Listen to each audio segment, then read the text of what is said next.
I'm with my friend Lucille Fleming, and Lucille is soon to be 102 years young.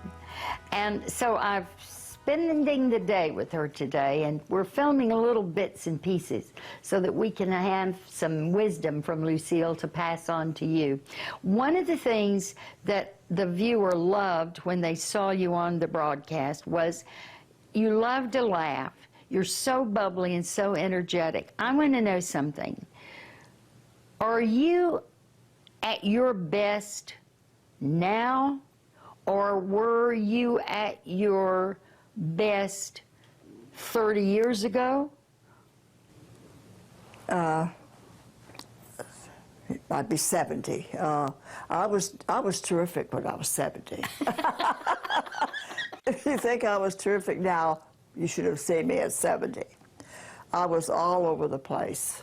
I had enjoyed life, and I laughed a lot, told a lot of crazy jokes, and we'd all laugh, and always clean jokes.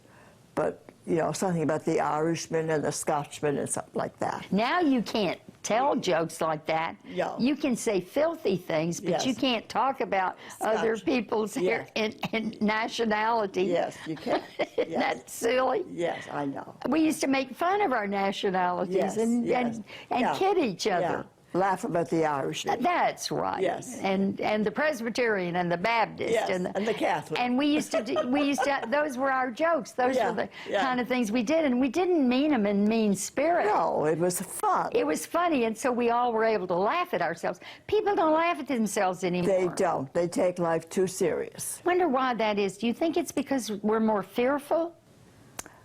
I don't know exactly why, but they're serious, and yet they go out and fight. There's a new game on now. Knock them out in one punch. Yes, gangs going out and going to random people. One punch, and they're gone. And Lucille, don't you think it was that when we were growing up, there was a word called shame, and we were terrified to do something to bring shame on ourselves. Yes. Shame on you. Shame on you. Yes. And so that was kind of a code we lived by. Yes. And now that doesn't exist anymore because there is no shame. There's no shame. Whatever you want to do.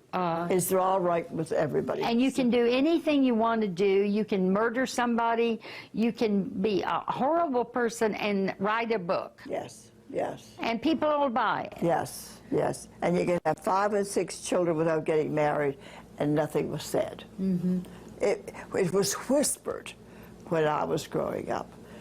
So-and-so was having, don't tell anybody. That's right. That's exactly right. Yeah. So it's a different time, and you've seen 101 years. What's the earliest memory you have? I was 4 years old, and I had memory. My mother and father were spending Christmas with relatives, and they were having, all having cocktails. And I said, I want a drink, like you all are drinking. And I kept after them. So my father went out and got a spoon, put some sugar on it, and put 2 drops of that. He gave it to me, and I went, whoopee! And around in you liked it. Oh, yeah. I went around in circles. So do you remember, were you riding around in horse and buggy? Absolutely. We never had a car. Never. Oh my gosh. Always, and dirt roads. And my father was here, my mother was here, and one of us was sitting in the middle, and then 2 in the foot of the wagon. Oh. And it was not a good ride. One time, where my father had a racer, Dr. Sharper. He thought he was pretty good racing down after church. The horse got up on top of the wagon ahead. We all fell out. Mm. We grabbed my father's hat and came home, and my mother looked out and she saw, she's carrying my dad's hat. He must be dead. So we said, no, he's fixing the shafts of the wagon. He had to fix the wagon before we put the horse back in it. It was scary. It was scary. Yes. You have to jump on the step and then jump into the wagon. What is your favorite era of your life? Is there one that you remember more than anything? One that you wish you could go back to that time, a simpler time? When I was dating. When you were a young girl, 16, 17 years old? Oh, well, yeah, I had a boyfriend then, but when I met my husband, I was 32. Oh, really? Oh, yeah. I didn't get married till I was 33. Well, that was considered to be like a spinster. Yes. Oh, yes, exactly. Well, I was helping my family. Oh, you were? Oh, yeah. They were poor, so I would send them money. And they had very tough. Are you going to tell me the hotel towel story? Oh, yes. I had a date with Joe after I had met him, I guess about 2 months after I met him. We went out with this other couple, my roommate and her boyfriend. We danced and had wine and dinner, and everything was just terrific. 12 o'clock came, and I thought, we're going to go back home. They had other ideas. We went to this hotel. We went up to the room. What? Went up to the big room.